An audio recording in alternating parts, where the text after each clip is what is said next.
Good afternoon, everybody. I'm Manasa. I'm from the content team here at TYHO, also known as TYHO, and I'll be your facilitator for today's webinar. Joining me today is one of our TYHO Therapist Aneel, who will be leading this session. For those new to TYHO, here's a quick introduction before we get started. We're an end-to-end therapy platform offering high-quality mental health support. This includes online audio and video sessions globally, as well as in-person sessions in Singapore.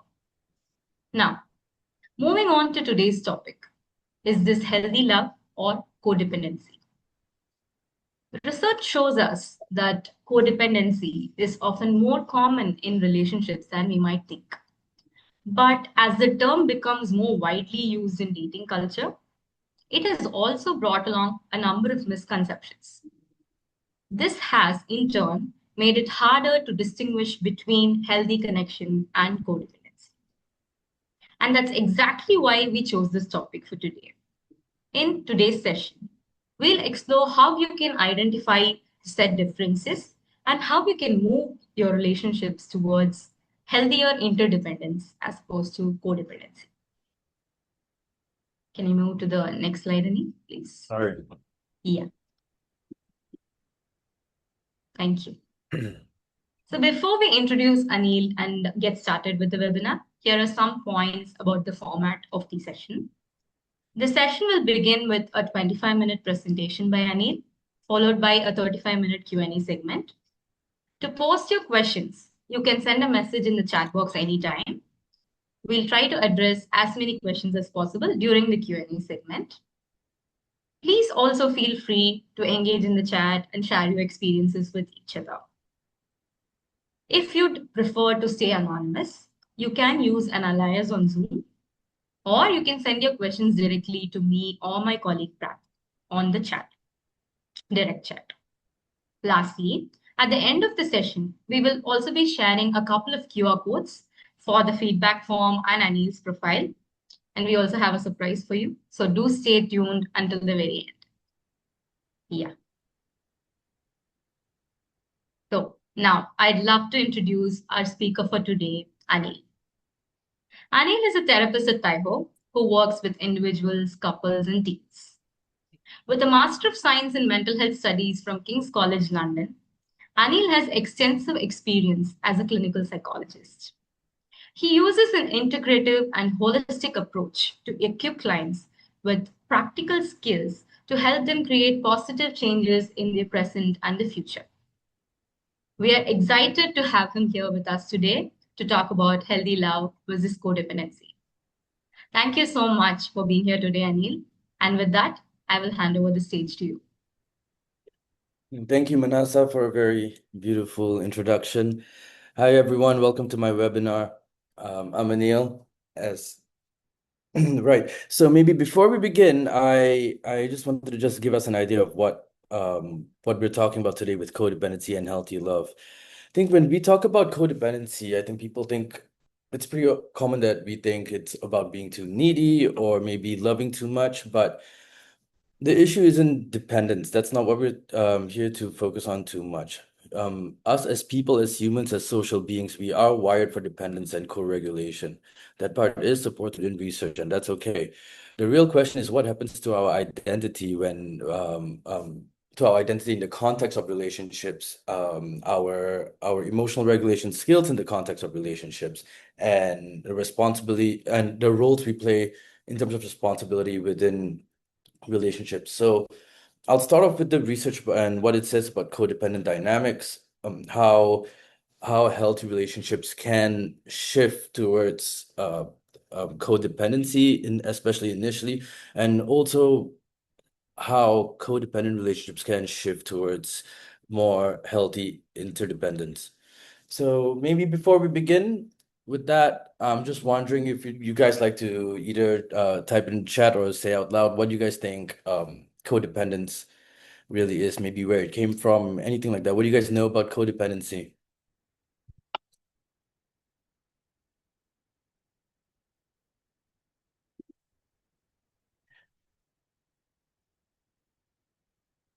I'm just going to wait a second before I move on. I just want to see if we're responding to this. No. Amazing. I appreciate that. Okay.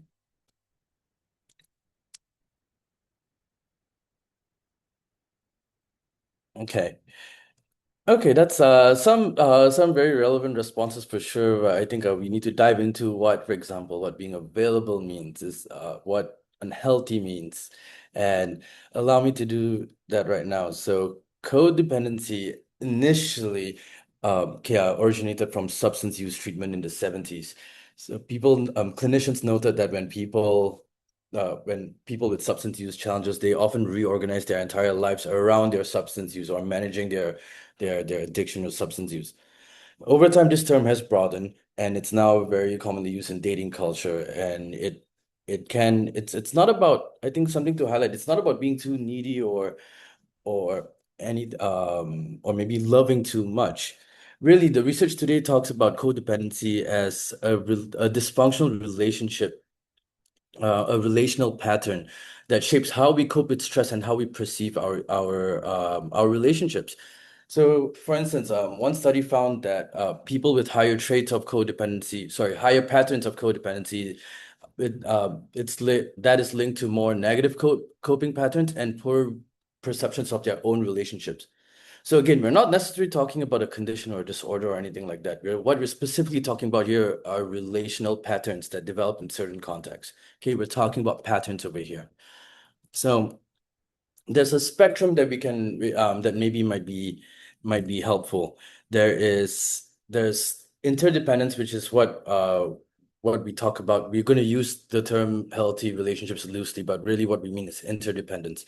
And on this spectrum, we again, healthy relationships are not the absence of dependence. We do regulate each other. That is expected, especially when we're in relationships. And that's okay. The question is whether the relationship allows for flexible movement between closeness and autonomy. Codependent dynamics tend to fall towards the enmeshment side that you see on the left of your screen, where our identities and emotional stability become fused. And there's the other end that I won't be speaking about so much today, the avoidant dynamics, which is where connection becomes threatening. So we're going to look a bit more at the enmeshed dynamics, really. So the research, there's a lot of consistent findings about codependency and how that's associated with poorer relationship functioning. So a systematic review last year found that individuals with higher codependency tends to perceive, I think, like I said earlier, both their own behaviors and their partner's behaviors more negatively, especially during stress. Now, stress again can be whatever problems that a relationship may have, whether individual or as a couple. But that being said, again, despite this perception that this negative perception towards their partner's behaviors and their own behaviors, these individuals still engage in supportive behaviors. So the issue isn't caring. It's not about how much you care. It's how you interpret the care and emotional burden that's attached to this care. If anyone has any questions, please maybe let me know. I'm gonna have to pause and look at the chat every once in a while, and I'm not great with technology, but yes, it is something similar to attachment style, so I'm just looking at that. I'll get to them periodically, okay? Just bear with me.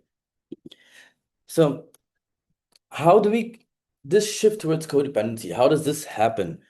I'm gonna put this out here. So in stage one, the thing about codependency is it's actually a loop. Okay, it's a cycle. So let's talk about maybe in stage one. Stage one and two, they'll probably happen quite simultaneously. So say one partner experiences stress, whether that's stress from work, stress from friendships, stress from their own families, or maybe the relationship itself.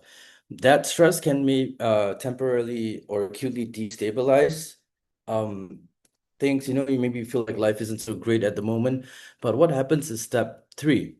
Step three is when the partner wants to soothe, wants to care for their partner who's facing all these issues. Now, there's nothing wrong with caring, and I'll get to that more later.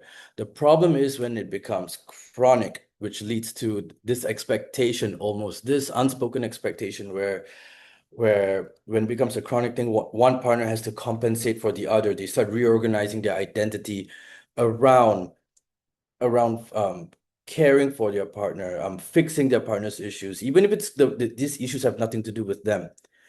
So over time, this dynamic becomes reinforced because this helping your partner temporarily alleviates them of their anxiety.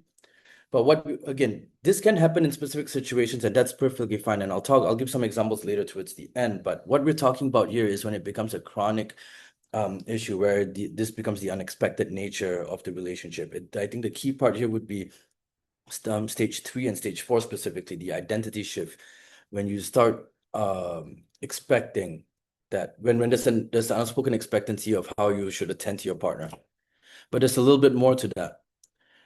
So codependency can develop for a few different reasons. Maybe I should have asked you guys this, but before pointing the slide out actually, but some common reasons would be childhood neglect or maybe unpredictable parenting in during childhood. I think it can be quite common for for children, for example, to see their parents both as a source of comfort and a source of stress, especially if for instance a young child's getting reprimanded for things that they can't predict, or getting reprimanded for maybe what we call simple things. Parentification refers to when maybe I think we can see this maybe quite a bit in single child dynamics sometimes, where when parents fight, and if one is upset, we feel the need to attend to our parents' feelings from a young age. We're soothing our parents, taking care of them. We see a parent crying, we're looking out for them. Or maybe sometimes even what can happen is when parents fight and they say, "Tell your mom this. Go tell your mom dinner is ready. Go tell your dad that is." Yeah, things like that, you know. This is where the child takes on the role of being the messenger, being the parent, even, and soothing the adult. I think this is where the dynamics shift a little bit. Who is the adult and who is the child in these dynamics? There's also fear of abandonment. And when you put these three together, what really happens is a young child learns that love equals responsibility. Love means taking care of someone else's emotions. And these patterns start off young. Okay, we start that's how we associate from a young age, especially when we're 10 years old, 12 years old, our brains are still developing, we're still all these patterns are slowly setting.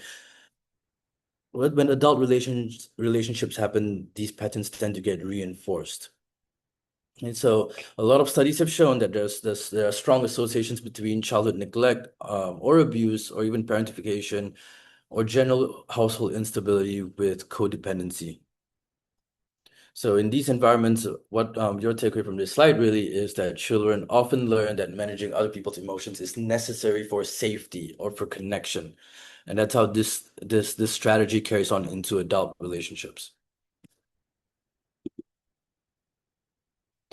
So there are quite a few elements to a healthy relationship, but I want you guys to guess a little bit. Maybe this was tied into the very first slide that I spoke about. Maybe can I just have some ideas of what we think? Again, there are no right or wrong answers. This is all just exploratory. But I'm very curious what people think comprise a healthy relationship.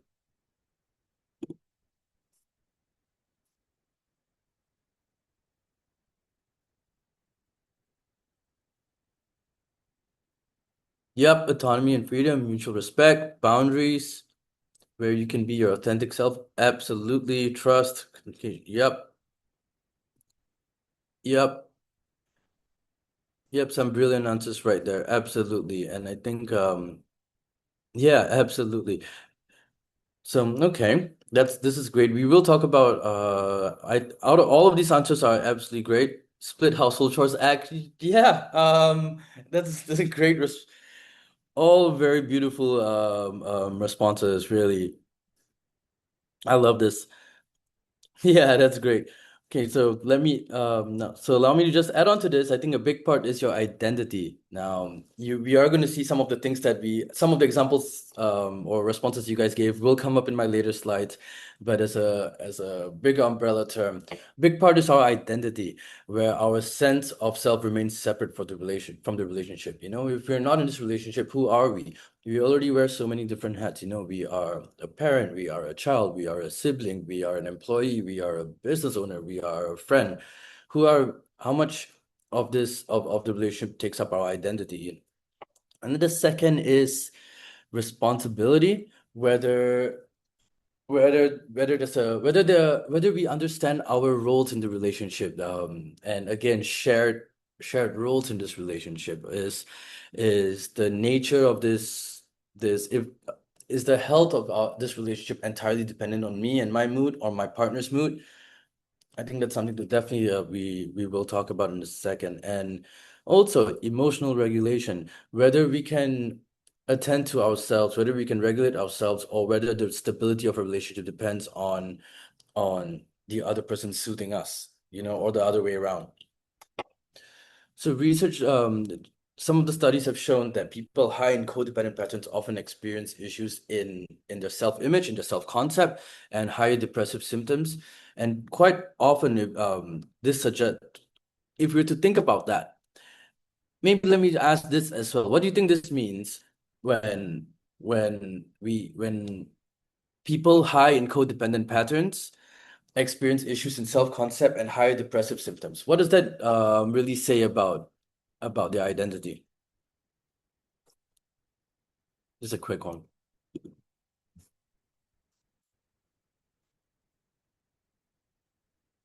So the question is, research shows that people high in codependent patterns often experience issues in their self-concept, and they also experience higher depressive symptoms. So what does this suggest? If people who are high in codependent patterns have self-esteem issues, self-image issues, self-concept issues, and also tend to be have higher depressive symptoms. That suggests, yeah, they can't be themselves. Yep, yep. Okay, I'm doing. Anyone else? Maybe just one more response before I state what the research suggests. Yep.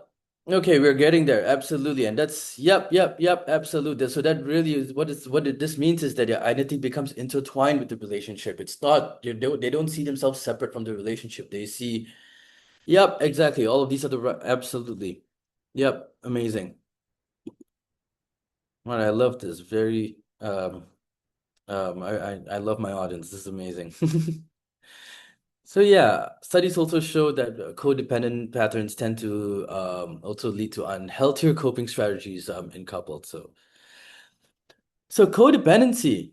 Maybe let me ask this as well. What does we're going to talk about the patterns in terms of behavior, in terms of what you see in codependent dynamics, and we'll talk about the impact and shift towards away from codependency in our next slides. But maybe in terms of behavioral patterns, in terms of how couples interact with each other, what can it look like when we are in a codependent dynamic?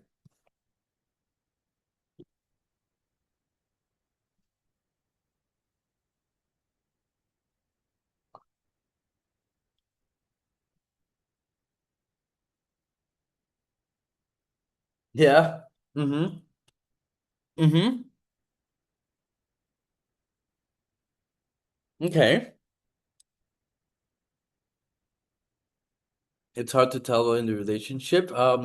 Yeah, absolutely. And maybe this webinar might give us a bit of an idea, especially um based on research. But I think a lot of these, so anxiety, we will talk about that in the next slide actually, but I think all of these also again great responses. So you're right, exactly. Difficulty for someone said pleasing or walking on eggshells, we'll get to all of that. But yep, difficulty saying no.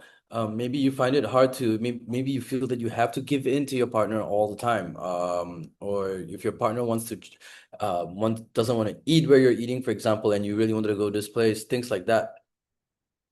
Absolutely. And for the person who said walking on eggshells, yep, you tend to over monitor your partner's emotions. We start being hyper vigilant towards any mood shifts. We instead of, obviously I don't expect anyone to be completely oblivious to this, but that's not what we're talking about. But there is an over monitoring. Any shift in their mood, any little bit of irritability, there's this there's this hyper vigilance towards that. And when with that comes also feeling responsible for the mood, feeling the need to attend to how they feel. Absolutely. And maybe from there also, this can be constantly seeking reassurance from your partner to see if they're okay, you know. Now, on the surface level, again, a lot of these behaviors can look like care, and they probably are they likely are rooted in care, and that's really okay. So again, these are the behavioral things we're seeing on the outside, okay, how people interact with each other. But what about the inside? What goes on internally?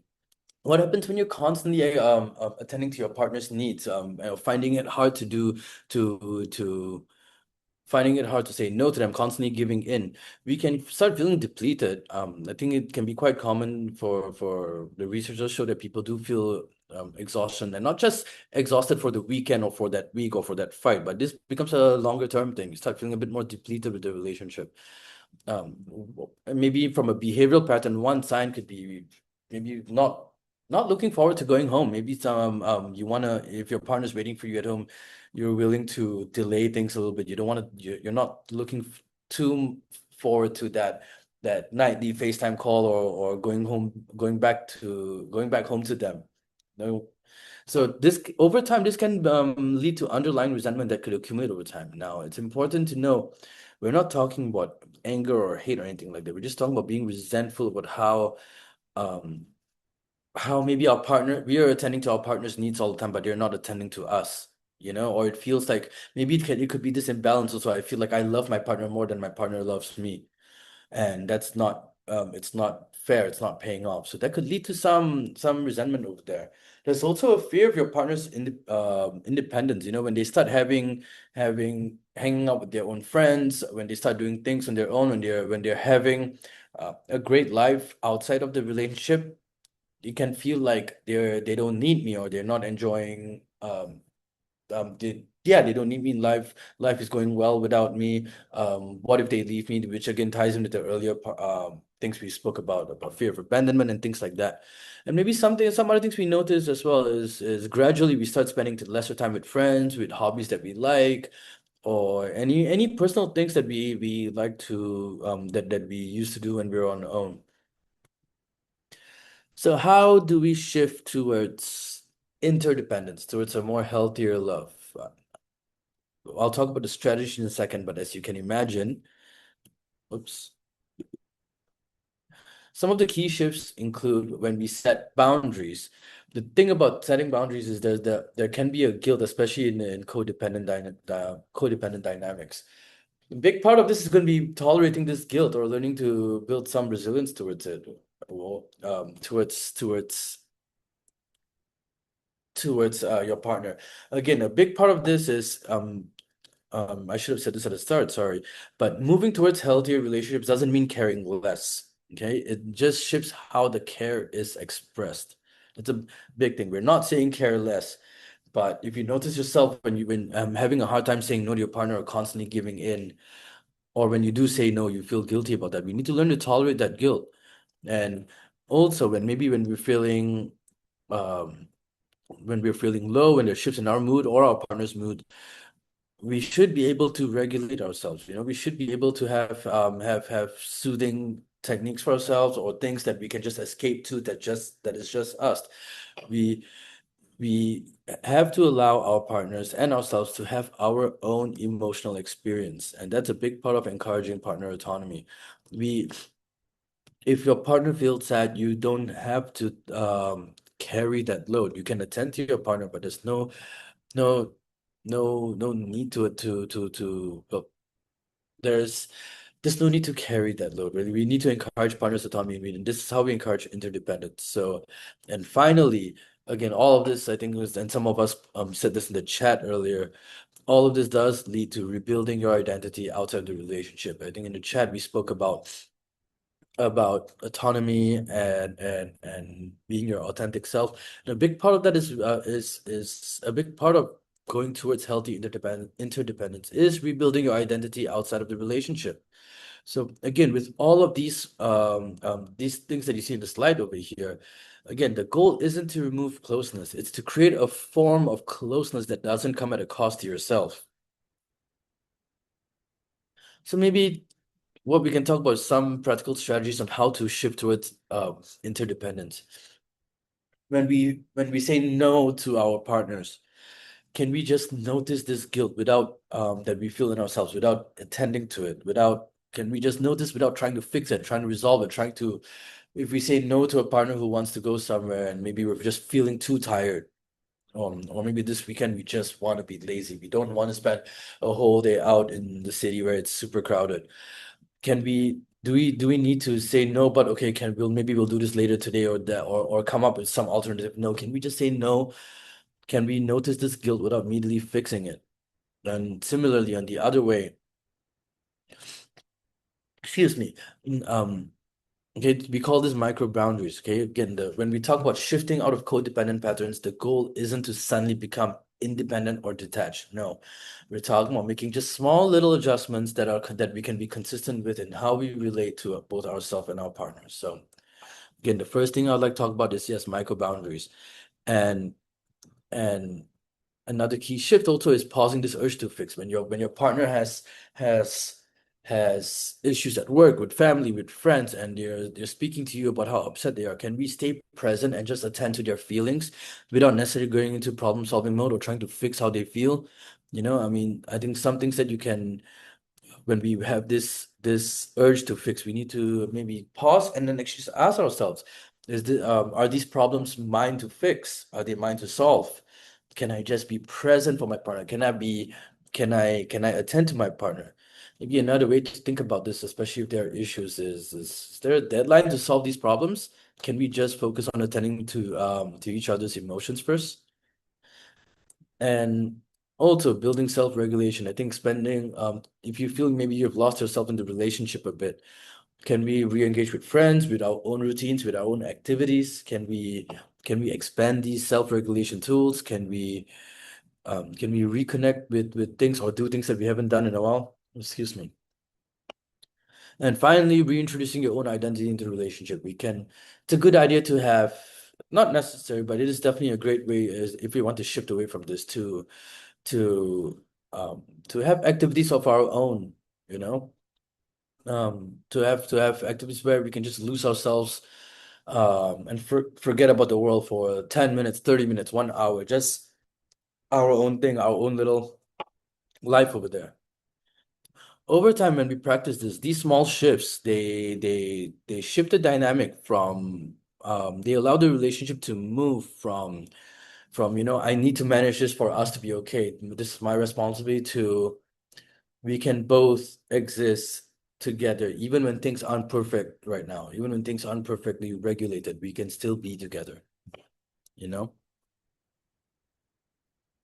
Just seeing if there are any questions real quick. Um,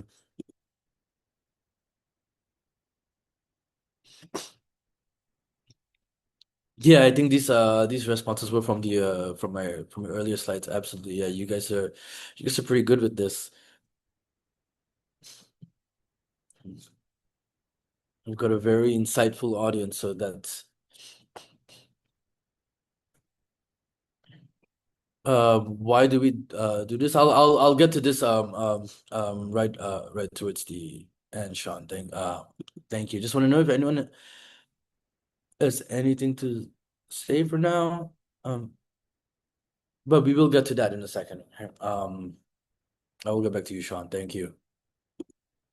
Okay, so we talked about the practical strategies. What are the core differences then between codependence and maybe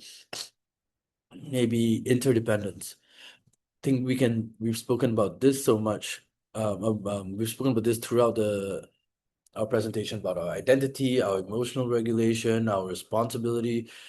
Some other things that I didn't mention also is conflict resolution. We can either be avoidant, but that's not what we're talking about too much today. Or we can be, well, avoidant, we can be avoidant to bring up conflicts, um, because we don't want to upset our partner. What are these lines going on over here in my slide? Um, okay, I don't know what that is, but do you guys see lines? I see lines. Blue lines all over my screen. But okay, I'm gonna ignore that.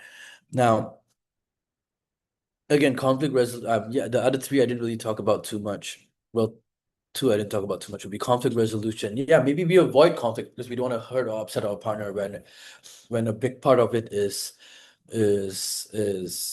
something how we feel. Maybe we're quiet about this, you know? We just prefer it's easier to avoid conflict to not make anyone upset. We don't want to we may have the assumption that expressing ourselves and leading to conflict would create distance between our partners when in truth, especially in if the relationship feels safe enough, this gives your partner a chance to understand you at a deeper level.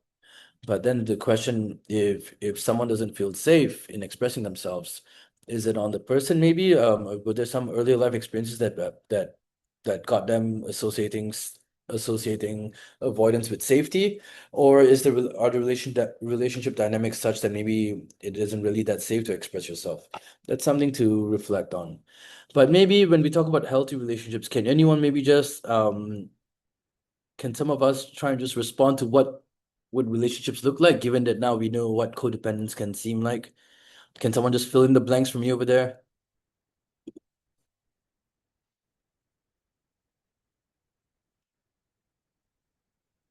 Some great questions. Alan, maybe I'll get Alan and Sean, I'll get to this in a second, okay?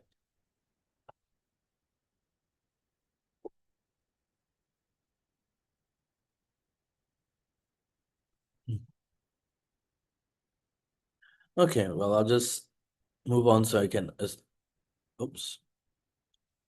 Yeah, the question was, can someone help me fill in the blanks over there with the healthy relationship side? If codependence, for example, looks like that, what would the others then look like? Maybe I think we have an idea about the first two already. Maybe we can answer just the bottom three then, the conflict resolution, the autonomy, and the boundaries aspect. Yeah, exactly. Yep, yep, I know. That's why I was gonna ask about the bottom three thing, but specifically. Yep. Yep, Anissa, that's a great response. Um yeah, Ning, you are absolutely right, but I wonder if you could just answer that for the bottom three. How would you You're not wrong, okay. You're not wrong. I'm gonna just move on then. Okay, yeah, so identity remains separate. Whoops. We can self-soothe instead of relying on a partner to soothe us, or if our partners are dysregulated, we don't need to attend to them. Over responsibility towards a partner, absolutely. I think Alan speaking earlier about shared household chores, that's one behavioral example, absolutely. But um the responsibility of the relationship does it is especially if it's a two partner relationship. Well, we do have a role to play over there, maybe sometimes in conflict it could be one person's fault or both person's fault or nobody's fault, but each person has a role to play in the relationship health, in the relationship functioning, absolutely. So there is a shared role, and we are aware of what these roles are. In terms of conflict resolution, maybe direct can seem a little bit challenging at times, but again, the question that we were speaking about earlier was, um, what are we if we are avoiding conflict in a relationship, what really are we avoiding? Is it just a fight, or is it possible distance from the partner, or is it that my partner might love me less? Um, Or is it that, yeah, again, I think, did I say this, that if a fight might create distance between my partner, all of these, or maybe they might not trust me anymore. All of these are definitely some valid concerns, but some reflection is needed. What's my role in this? Was I taught that avoidance equals safety, or is the relationship dynamics such that I can't express myself safely. Maybe one example of that is sometimes when we express ourselves to our partner, maybe we say if we're not happy with this or anything like that. It doesn't even mean your partner getting mad about things. Sometimes it could mean your partner could then become, um, I'm so sorry, I shouldn't have done this. Are you okay? Do you still love me? And things like that. And then it can be, I can't even express myself. I was just trying to say something and now I have to attend to you. Now I have to soothe you. Now you think, I might be leaving you. I don't love you, you know? Um, I just want to express myself while my love for you remains consistent, you know? The dynamics can then shift when I express myself and say I'm upset with what you did. I'm upset with how you presented yourself to me earlier. I'm upset with how you handled or ignored my needs earlier. And then the other person gets into over apologizing, over functioning. Again, it then turns the attention back to that person. So can we express ourselves safely? Autonomy feels compatible. You and I can both, two people can both have their own independent lives, and that goes in sync quite well. It feels compatible at least, you know. Your partner's independence does not feel threatening. That's what we see in healthy interdependence. And finally, boundaries. Yes, talking about boundaries earlier. Boundaries can be flexible. They are not necessarily hard and set rules. We may unintentionally cross boundaries once in a while. I think it's just what happens when we cross them. Can we still speak about them? Can we express that, or can we be understanding if there are certain exceptions? The boundaries are not whereas in a codependent relationship, there can be no boundaries almost, or one can be afraid to express boundaries. Okay, just gonna look at the chat real quick.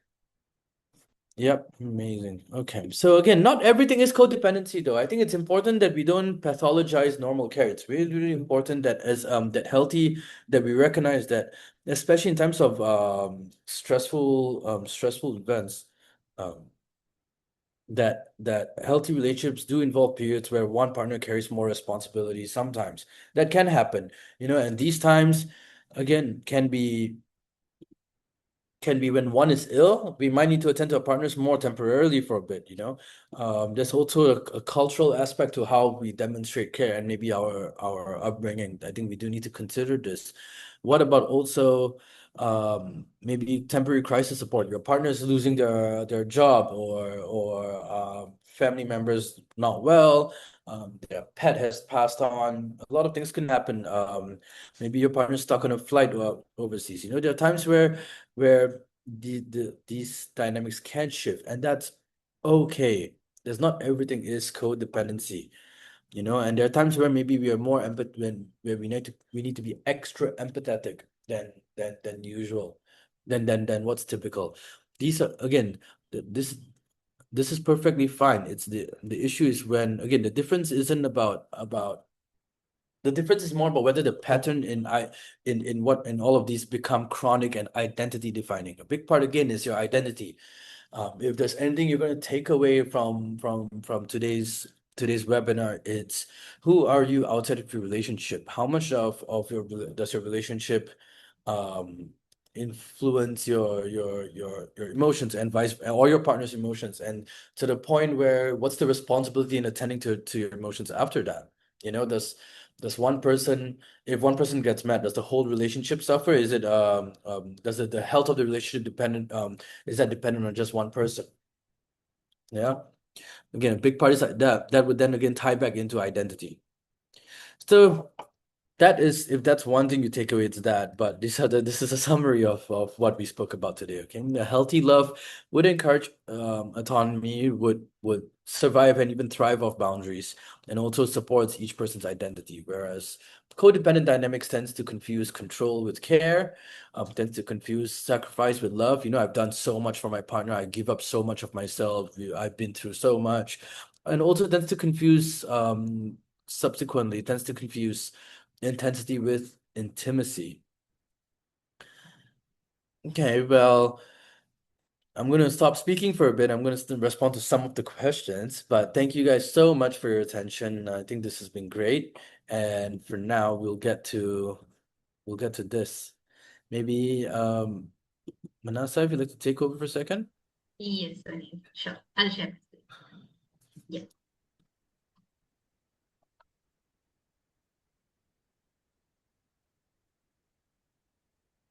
Just give me 1 second, guys. Yeah.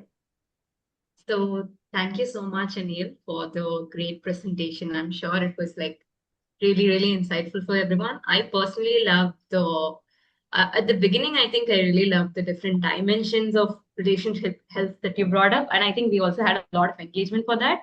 A lot of people pitching in, and throughout your presentation, we had people pitching in. And even the core differences, like, and the takeaway, especially that who are you outside of your relationship is something for all of us to think about, I think.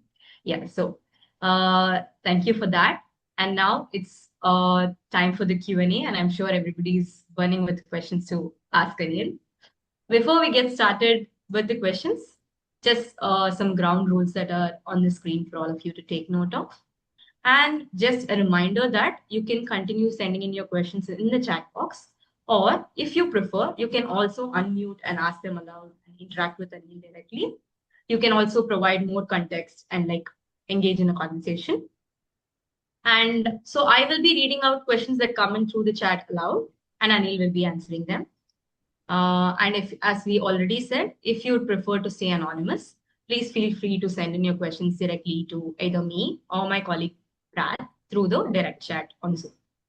Yeah. So with that, let's get started and let's see what questions you guys have. Right. Okay. While you guys type out the questions, I'm just going to respond to some of them here. So, Sean, you asked what cultural collectivism means. Really, that means the cultural factors of that can influence relationship dynamics. That can be your family upbringing. That can be um, an emphasis on maybe things like whether family comes first. Some people, for them, my immediate family comes first. Some people don't care about that. Is that something that you guys can express? For some people it's your value system, really. For some people, work will always come first. It really is your value system, and how in times of how we can be flexible with this. Maybe something to think about, maybe just as a little example. I don't know if you guys like this example, but I do. But I'm also my biggest fan. So is is is maybe think about your priorities. A lot of people say that our partner is our ultimate priority, but what about this very moment right now, here at 1:45 p.m. on 27th March? What are you guys doing? You guys are prioritizing yourselves attending to this talk. Our priorities can fluctuate in a day, and that's okay. If your priorities need to fluctuate from 9 to 5 because work comes first, or I don't know, if you're a surgeon in the A&E who needs to attend to people, I think we need to recognize what comes first. But can our partners accept this? And in certain times, I think maybe a doctor is a good example, actually. If you have on-call doctors who need to run in for surgeries, in that moment, what comes first? Can this these so that's really what cultural collectivism is. I mean, maybe cultural is an umbrella term over there, but it's what are your values? Some people, maybe their relationship should be first, and for some people, it's my family first. Some people, it's my work first. But can we allow these to fluctuate? So, Sean, does that answer your question, maybe?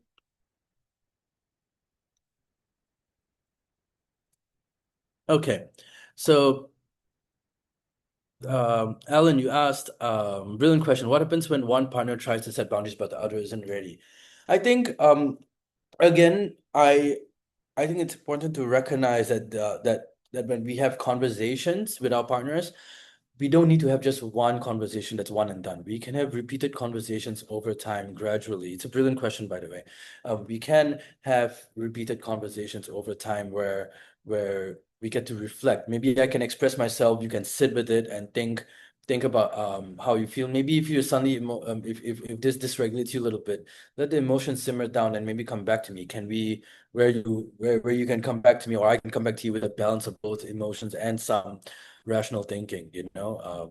And maybe also when it comes to setting boundaries, what are the boundaries trying to protect us from? Can we explore that part first? Maybe I might not agree with your boundaries, but I can see what you're trying to protect yourself from, and I can attend to you that way better as a partner without over functioning, without being responsible for that. And then again, but maybe if you don't agree with it, is that something we both can compromise on? Is there a middle ground? I think, again, a big part of boundaries, though, I think boundaries are maybe quite different from hard rules. Maybe one example I can give is is so sorry, forgive me anyone for a slight trigger warning, but maybe let's talk about infidelity, maybe for example.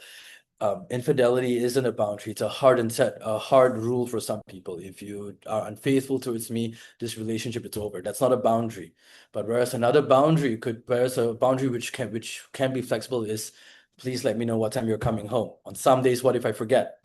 Or some days if I said I'm supposed to come back at 8 p.m. and I came at 8:30 and I forgot to text you because I was I'm a couple of shots down. I mean, just forgive me for being disinhibited. But I think um I think that part needs to be defined as well. Does that answer your question, Alan? Um, Sorry, I see three more questions over there. Let me just scroll up real quick to see what I've missed right before that. Would you Um, like me to read it out, Anil? no, it's okay. I got this, Manasa. Okay. Thank you. But no, I was just scrolling up before Alan to see what I missed. Okay. Okay, okay. It's, Yeah. Viola, let's, Maybe I'll quickly go over it for the benefit of everybody else. yep, Just, yep, yep, yeah, absolutely. yeah, Sure. yeah, yeah. Yeah. So this question goes like this. My ask is for something in contrast, but my partner seems to be over independent, where they seem to feel uncomfortable to depend on me for even the smallest things. For example, buying groceries from time to time. How do I differentiate between boundaries they set and how do I make them depend on me a little, but not to the point they build a codependency with me? Wow, okay. I think the part that we need to then ask is, I don't know if I can answer that without getting too much into personal information. So we're gonna have to refrain. I might be a bit general, Viola, okay? So please forgive me for that. But I think the big part is you have to ask then why is their independence threatening? What's going on there? What is it? What's the function of wanting them to depend on you? Would you like to feel like you're talking about groceries and things like that? Maybe for your end, what's the function of them wanting to depend you? But for them also, maybe they do not want to burden you. I think that's something you need to have a conversation with about what that means to them. And if it's dependence, other ways we can show rather than dependence, maybe a bit of interdependence. Let's use that. Other ways we can demonstrate that besides the little things? Other little ways we can show care when you're already at home. When you're instead of when there's distance from each other. I think that one's a little bit. I think there are more things to explore with that one than I can give like this, Viola. But absolutely feel free to message me or my team if you want to try and get in touch with me or book a session with me or one of the TYHO therapists. We have many amazing therapists over here. So let's see. The signs of code. Let's see, David. You see you and your girlfriend having some of those signs of codependency. Your girlfriend even mentioned once that she was afraid of losing her culture. One example is speaking your dialect, but you felt like you were blamed, but you don't understand what you did wrong and how do you fix. She has high empathy and previously claimed she easily blends in and mirrors other people. So this isn't this actually her problem? Yeah. Well, I think the part where she's I think what I also want to refrain from in maybe I should have said this is a your problem, my problem kind of thing. It's a very I think that can really push towards saying you can make someone seem like they're on their own when this is your problem thing. So maybe I think yeah, definitely. I think if she I think being a highly empathetic can come at a cost sometimes, and maybe we don't recognize that we're so empathetic to the point, but where we give ourselves up. But that's not how empathy should exist. You can be understanding without giving yourself up. Again, this comes to what I was saying earlier. Can we just notice these feelings and be empathetic and attend to our partner's feelings without doing anything about it? Why you know, if so, I would say so is your David, is your question, is this whose problem or what to do about this? I think if it's the latter about what to do about this and she's afraid of losing a culture, maybe attend to ask her what does she feel specifically that she's losing? and maybe ask her what part of her culture is she unable to practice on a daily basis or on a weekly basis, you know? Is it something she can practice in a morning, in an afternoon, in an evening, again, in a week, in a month? Is there something there that she feels she's losing? Is this part of the relocation, or if she has relocated, and I'm assuming you're in Singapore. I probably shouldn't have assumed that, but if you guys are in the same cities, you know, is there what is she losing? Just saying I'm losing my culture can be a bit broad. I think just ask her what does she feel in it, what would an ideal day or week look like for her, you know? And then maybe have an idea over there. Not sure if I answered your question, David, but feel free to message bye Anita, thanks for joining us. But David, feel okay. Let's see. Brian, how do we build our sense of self without being selfish? I've when your partner wants something like going out, I would think that she has some need and I have some need, and if I feel her needs are greater, I have a hard time saying no. Well, again, I think how do you build a sense of self? Having this hard time saying no, this part over here. How about practicing saying no in really, really small ways, or maybe not directly saying no. Maybe I don't know if your partner wants to go out. I don't know, let's say your partner wants to go to Orchard this Sunday. Can you say, sorry, I keep assuming people are in Singapore, forgive me. I don't know. Let's just say your partner wants to travel this weekend. Instead of saying yes or okay or no right away, can we say, can you give me a minute to think about it? Can I get back to you later today? Can we pause and delay replies? Maybe instead of directly giving, accepting or rejecting it. Maybe in other ways, if your partner really wants to eat, or if you really want to eat something and your partner wants to eat something else, um can you assert yourself that way without maybe and maybe just observing what happens if you assert yourself? Does your partner berate you and give you a lot of crap after for you expressing your needs, or can you just notice this thing that you talk about, have a hard time saying no? I think something to think about is what happens when you say no. And maybe try when you try practicing delaying yourself or delaying your responses or saying no, can you notice what happens after that? Can you notice this tension or anxiety that you feel within yourself without doing anything about it? I mean, because the worst case, the worst thing that can happen is you just become agreeable after that, right? And go back to what you were always doing. You can always pull back on your no and say, okay, fine, I'll go out with you. And if she gets upset with that, I think again, what happens when you say no? Does it lead to arguments? I think that's when the safety of the relationship needs to be reflected on. Okay, and then think about the roles you both play in this safety of this relationship, if that makes sense. Hmm. A more general question. Let's see. There's so many concepts about relationships, and it sounds like there's correct and wrong things to do. It feels quite overwhelming to navigate, and also know that you may unwillingly be doing things wrongly. How should we think about these concepts and apply it to our lives without stressing too much about it? Think of, I don't think we can look at things too much as right and wrong. That I think we will always make mistakes, and we will always uh, not always, there will be times where we overcompensate or overfunction. Again, maybe if we looked at one of the earlier slides that talked about the relationship spectrum, if you remember, there's interdependence here, there's enmeshment, and then there's avoidance. Think of it as a spectrum, and where we where we exist along the spectrum, can we just gradually shift closer to interdependence? And a big part of that is going to be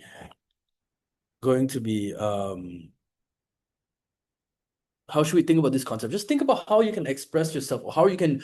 I think again, one actually takeaway, well, maybe two now or three, is what is your identity outside of this relationship? Who are you outside of this relationship? Again, maybe think about how we have so many different hats to wear, right? We are a sibling, we're a parent, we're a son or a daughter, we're an employee, we're a friend. Like, which version of us needs to show up right now?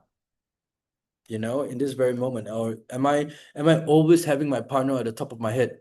Think about where you guys are at right now. Right now, you guys are showing up for yourselves by attending to this webinar, by choice, I would presume. So yeah, unless your partner signed you up for this one, that's another conversation.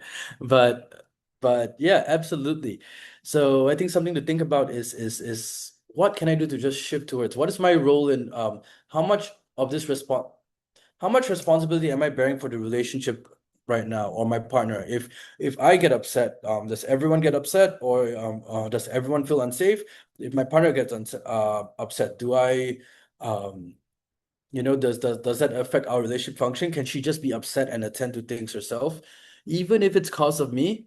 Or sorry, I said she, but forgive me, I said he or she. I was thinking from my perspective, sorry. But excuse me there. But yes, yeah, I think it's just think about where you are in the spectrum, your identity outside of the relationship and the responsibility you're carrying.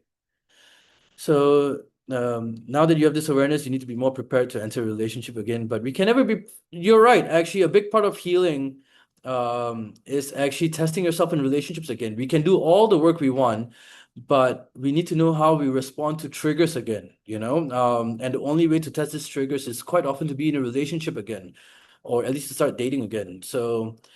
But then if are we safe in that's where working on yourself comes in. But I do believe healing and relationships can go hand in hand. They can exist together. You don't have to heal first before you get into a relationship or grow first. So it is a long, it is a gradual process. There's no is there ever an end to this? I don't know, but it's definitely a beautiful learning journey with lots of insight and self-discovery.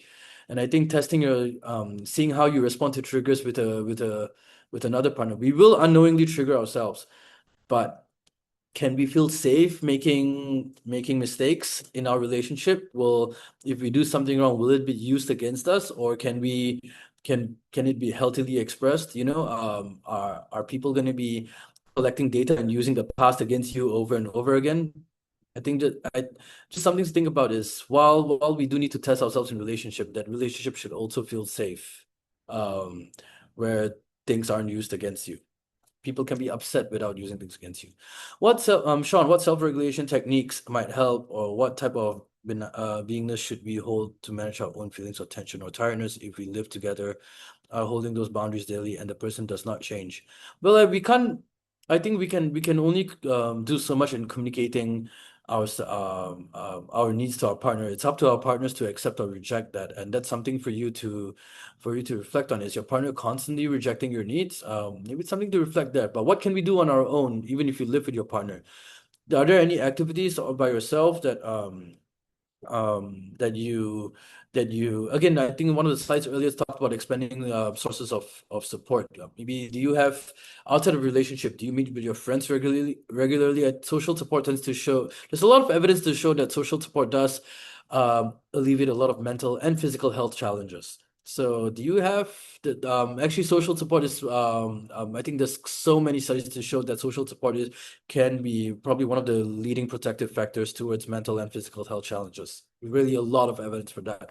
So, how are your friendships outside? Do you guys have blended friendships where you guys always have to, you and your partner have to hang out with the same mutual friends all the time? Do you have your own friends? Do you have someone who you can go and talk about whatever you want to and forget about life, or just talk nonsense, whatever it is, and just have fun? Do you have that available to you, or do you have a friend that you can who is available for support? And by support, I don't mean someone telling you what's right, what's wrong, what you should do, offering you advice that you didn't ask for. Can someone just be present for you? Do you have that available to you?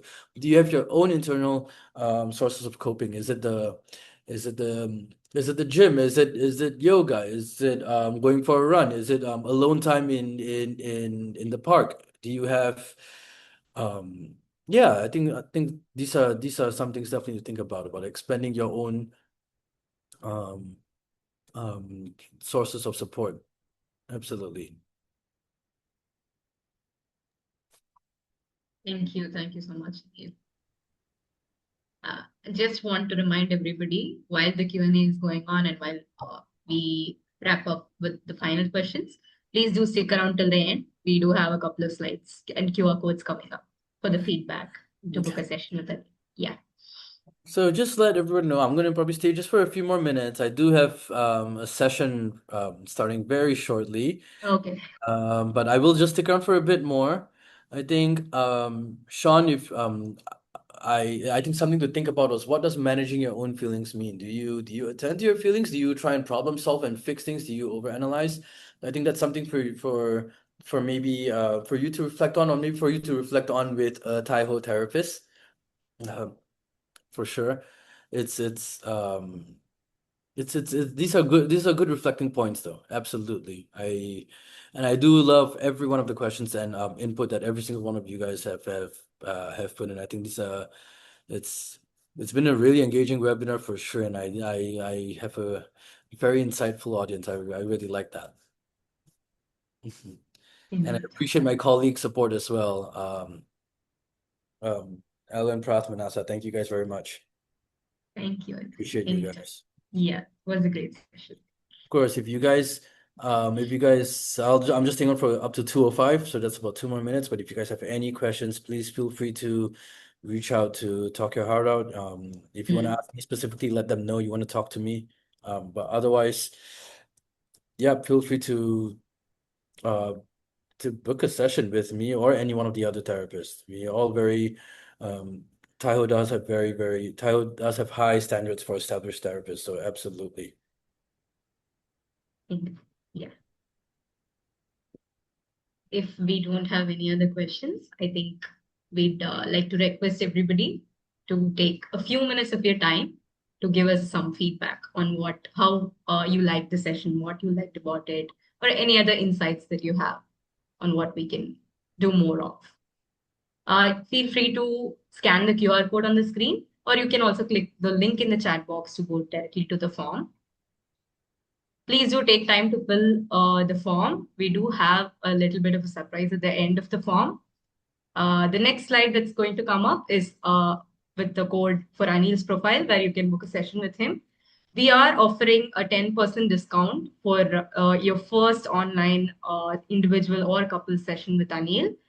For those of you who have joined us today and who filled the form. So this will be at the end of the form. You can find the codes after you fill up the form, the feedback form. So do save the codes. And when you go to Anil's profile next, you can use that when you book the session. And just another note, these codes will be valid for sessions that you book until bookings made until 27th April. That is 1 month from now. Yeah.